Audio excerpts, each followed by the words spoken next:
Hello everyone. Welcome to this episode of Wehry History and Entertainment News of the Berkshires and beyond. As fall season is in its peak, there are still many concerts to go to, but there are some unique activities as well.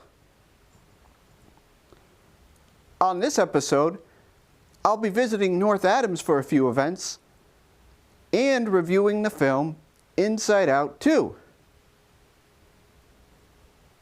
Plus, I'll be discussing a history of Williams College and some local ice skating rinks in Berkshire County.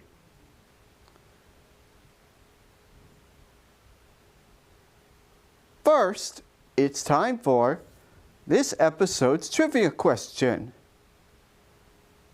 This episode's question is, when was the American Hockey League founded? Now, for this episode's local headlines. First, we will be stopping by Mass Mocha in North Adams for a concert. This concert will be performed with the Casambwe brothers. When they originally formed in 1987, the Casambwe brothers performed primarily in the streets of Malawi, Africa. Using homemade instruments, a bass guitar crafted from a tree branch, and a suitcase drum set made with animal skin, this dynamic trio creates infectious grooves using traditional rhythm and soulful harmony. Inspired by their deep cultural heritage, their music has transcended borders and has begun captivating audiences worldwide. Band member Konazi Tsikwata explains that, quote, "The unique thing about our music is that we are greatly inspired by our tradition," end quote. Catch this performance in North Adams during their Mass Mocha residency as they prepare to record a new album at Studio 9.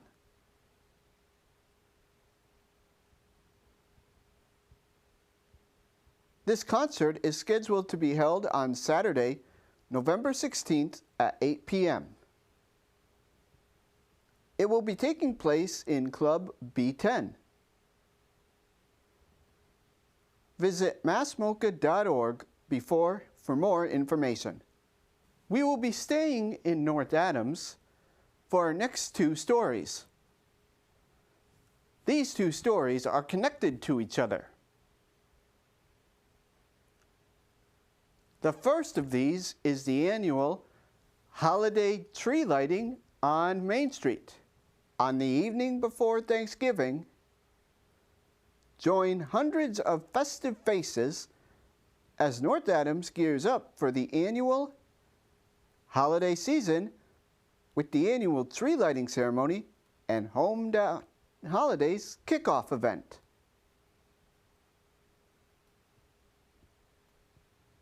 A crowd will gather around the tree at Monument Square on Main Street between the First Congregational and First Baptist churches and count down the seconds until the switch is thrown, and thousands of twinkling lights adorn the downtown. After the ceremony, Santa always makes a special visit with free goodie bags for the little ones.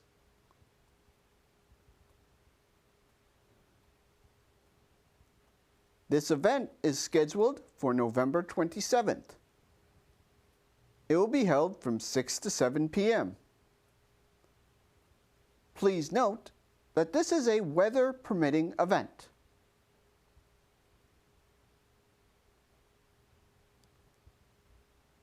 The other event is the North Adams Luminama Lights. This is a fairly new event. Luminama was conceived in the fall of 2022 to illuminate and celebrate the downtown core of North Adams during the holiday season.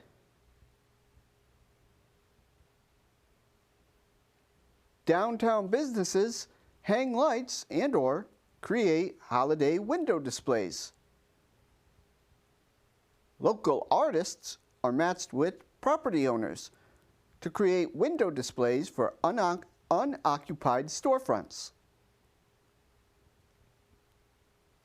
Both artists and businesses are invited to vie for one of 3 awards: Best Window Display, Brightest Lights, and Best Art Display.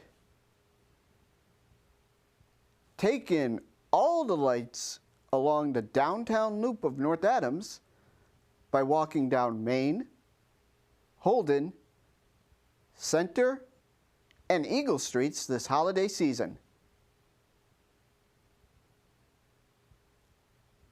This event will be going on from November 27th, the same day of the tree lighting, through January 5th. For more information on this and any other events, visit discovernorthadams.com.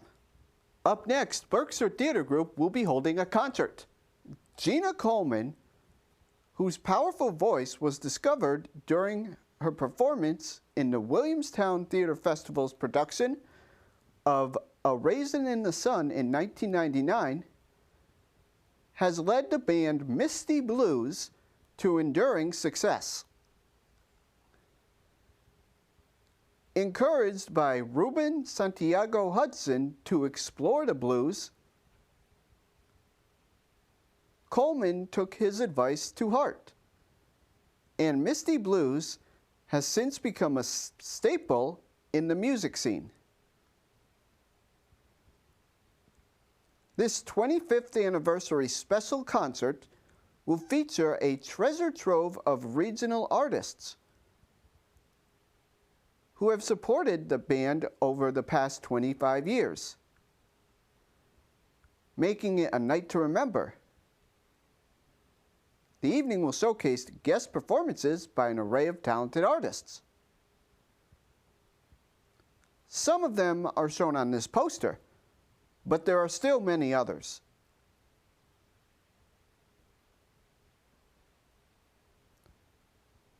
This concert is scheduled for Saturday, November 9th. Visit berkshiretheatergroup.org for more information, as well as a listing of all the guest artists. For our next few stories, we are going to be visiting the town of Williamstown. First, we will be going to the Williams College Museum of Art for a new exhibit. Cracking the Cosmic Code aims to explain medieval relationships among numbers, events, and works of art. The medieval and Renaissance art here from the 5th through 17th centuries reveal numerical patterns as they relate to architecture, literature, gender, and timekeeping. As WCMA prepares for a new building, they plan on honoring the museum's past by displaying works from their collection in this gallery, originally designed to house medieval European objects. At the same time, they look toward a future opportunity in their new space to explore medieval and early modern numerology from a global perspective. This event will be curated by Elizabeth Sandoval.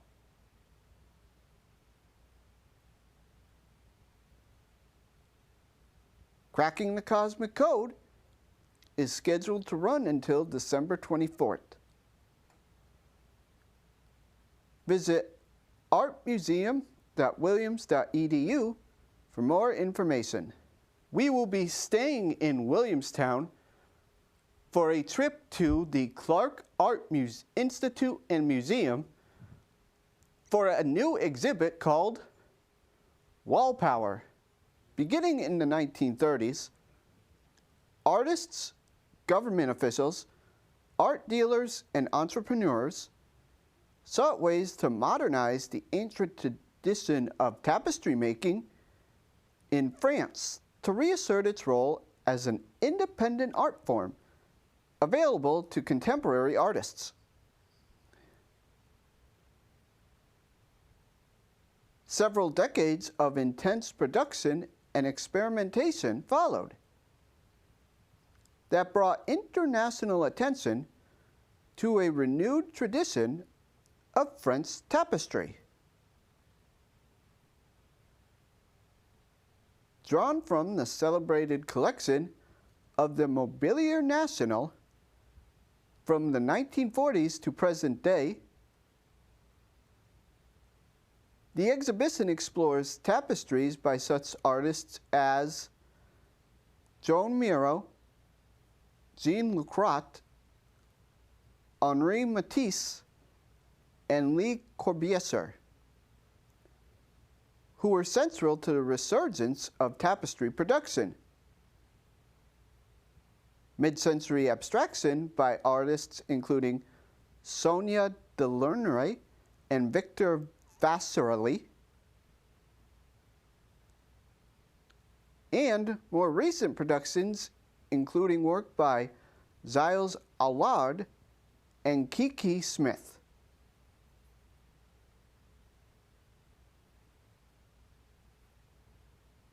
This exhibit will open in December and run until March of next year. Visit the website shown here for more information. Our final trip to Williamstown, we'll be talking about the history of Williams College. Williams College is one of America's more well-known liberal arts schools. It started from very humble beginnings. Colonel Ephraim Williams was an officer in the Massachusetts military and a member of a prominent landowning family. Williams was killed at the Battle of Lake George on September 8, 1755. His will included a bequest to support and maintain a free school to be established in the town of West Hoosick, Massachusetts, provided the town changed its name to Williamstown.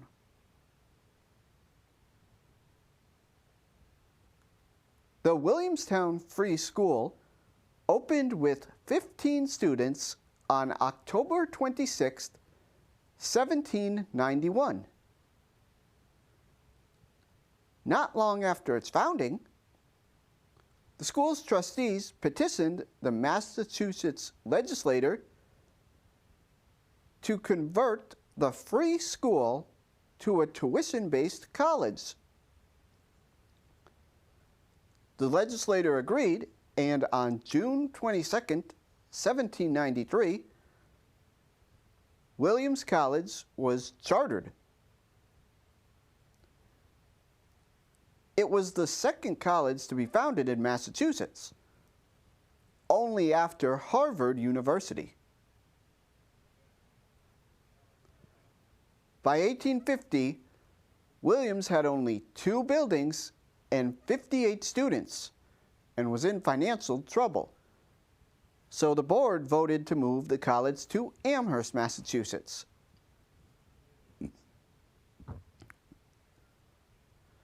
In 1821, the president of the college, Zephaniah Swift Moore, who had accepted his position believing the college would move east, decided to proceed with the move. He took 15 students with him and refounded the college under the name of Amherst College. This created a rivalry between the two schools that remains to this day.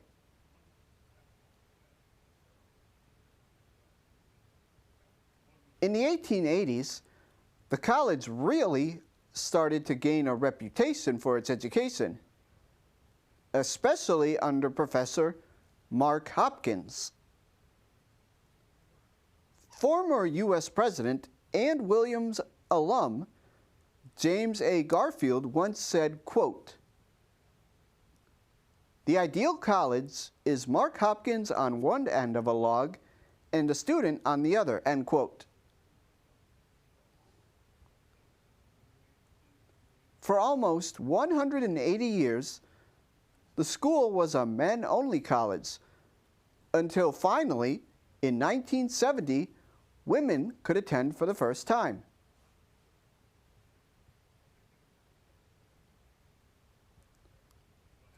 Williams' sports teams are known as the EAFs. They began in 1859 in the first ever collegiate baseball game between Williams and its rival Amherst. Williams was one of 39 colleges to have founded the NCAA. From the formation of the NCAA through 1961, Williams was allowed to compete in the postseason. However, after unruly on-campus reactions following a playoff loss, Williams banned its teams from participating in national tournaments. When it formed the New England Small Collegiate Athletic Conference, or NESCAC, in 1971, the other 10 members also adopted this policy. The ban was finally lifted prior to the 1993-1994 academic season, except for football, which the ban is still in place today. The move to postseason has been successful. To date, Williams has earned 37 national championships in a variety of sports, and won the NACDA Directors Cup for Division III Athletic Excellence 20 times. Our next story is a mini one. As temperatures start to cool down, one favorite activity for many people is to visit local ice skating rinks. Many of these ice rinks have great fun for families and those who are just interested in figure skating. There are 3 notable ones in Berkshire County. They are the Pittsfield Boys and Girls Club, which just got new boards and glass installed, located on 16 Melville Street. The Peter W. Foot Rink in North Adams, located on 1267 South Church Street in North Adams. This one is named after a former North Adams resident who passed away in Vietnam. And finally, the Lansing Chapman Ice Rink in Williamstown. This is home to the Williams College men and women ice hockey teams, but it is also open to the public.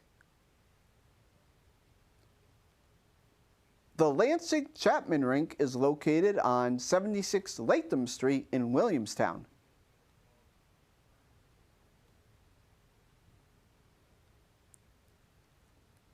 If you would like more information about these ice skating rinks in Berkshire County, visit the website shown here.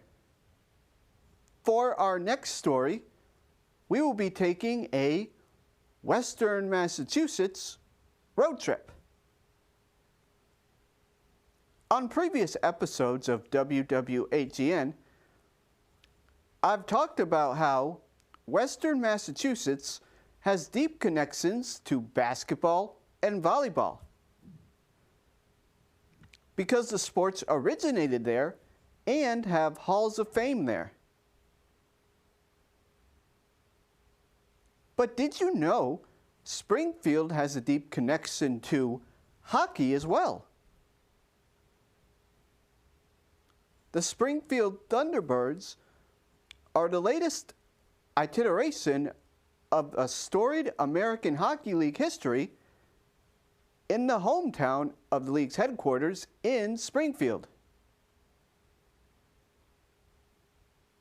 The American Hockey League is considered the last step before reaching the professional leagues. Springfield's hockey history started in 1926 with the unfortunately named Springfield Indians. The team lasted for 60 years with 2 hiatuses because of the Great Depression and World War II.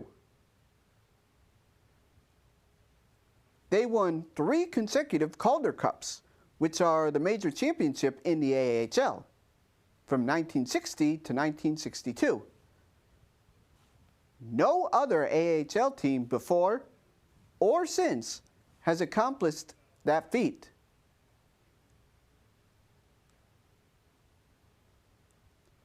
In 1994, the team moved to Worcester, but all was not lost. Shortly afterwards, a brand new franchise moved into Springfield, the Springfield Falcons. The Falcons weren't as successful as the Indians, never winning a Calder Cup or even making the finals. This version of the team moved to Arizona in 2016. Just a few months later, a third version of Springfield hockey came to town, the Springfield Thunderbirds. This team used to be based in Portland, Maine. But when owners decided for a change of scenery, they chose Springfield, and Western Mass hockey fans rejoiced. The Thunderbirds had great success over the past few years. In 2022, they nearly won the Calder Cup. Minor league hockey affiliations change constantly. Currently, the Thunderbirds are associated with the St. Louis Blues.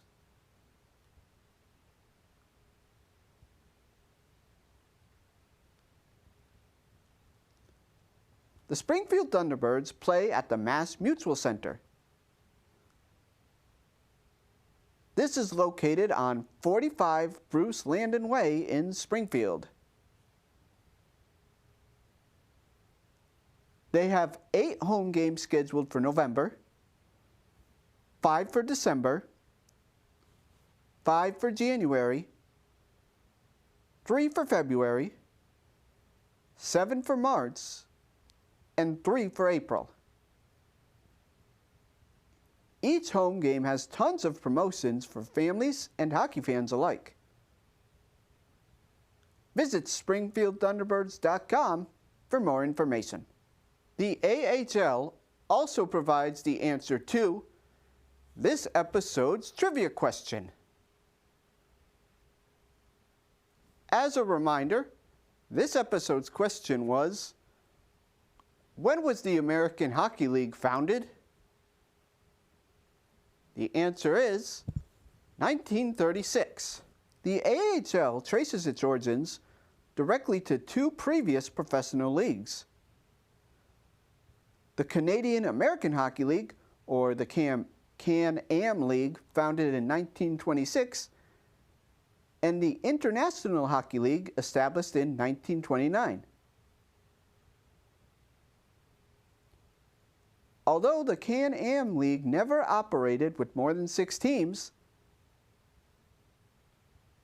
the departure of the Boston Bruins Cubs after the 1935-36 season reduced it down to just 4 member clubs. Springfield Indians, Philadelphia Ramblers, Providence Reds, and the New England Eagles for the first time in its history.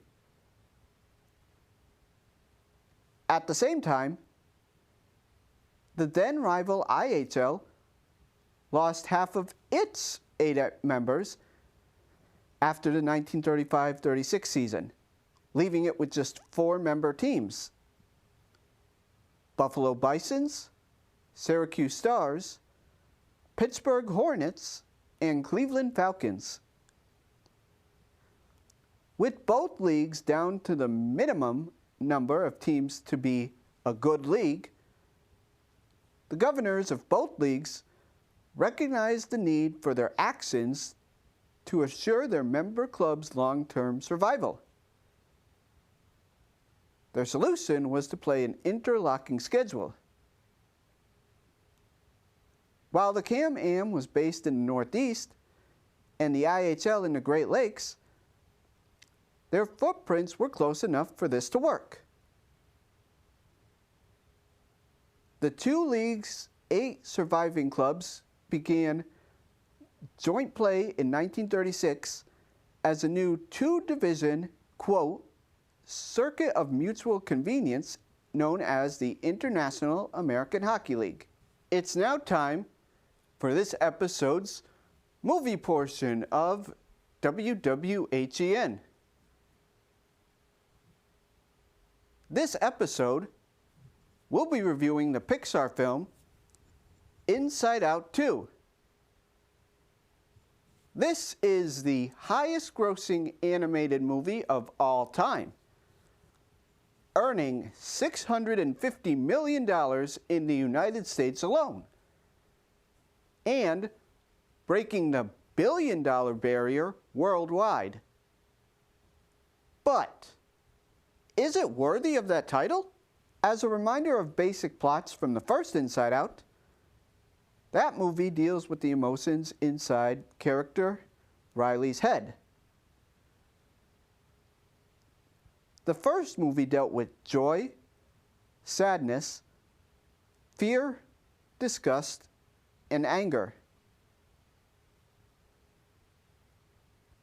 Inside Out 2 adds 4 more to the mix: anxiety, embarrassment, envy, and ennui.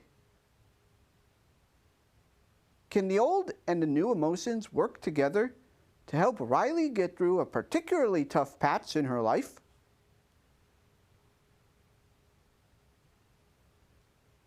So, what did I think of this movie? The first Inside Out is one of Pixar's shining movies, but Inside Out 2 is just as good. In fact, in some ways, it's better. The movie has everything we love about Pixar. It's great scenes of humor for both parents and adults, excellent animation, and a story everyone can follow along with. The new emotions are more relatable to everyone, especially anxiety. As we grow older, our anxiety also grows, and we become a lot more stressed out about our lives. The movie highlights these fears better than they did the first one. It also has one of the most realistically scary scenes ever made for an animation film. I won't give it away, but you'll know what I'm talking about when you see it. The last thing is, you need to watch Inside Out 1 before watching this movie. The continuity lockout isn't nearly as bad as, say, Marvel films. It just makes some of the jokes and characters easier to understand.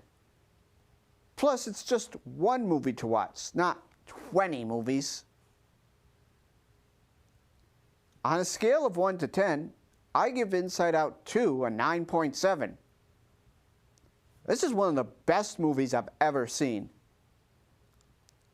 It's right up there with Mad Max Fury Road and its prequel, Furiosa.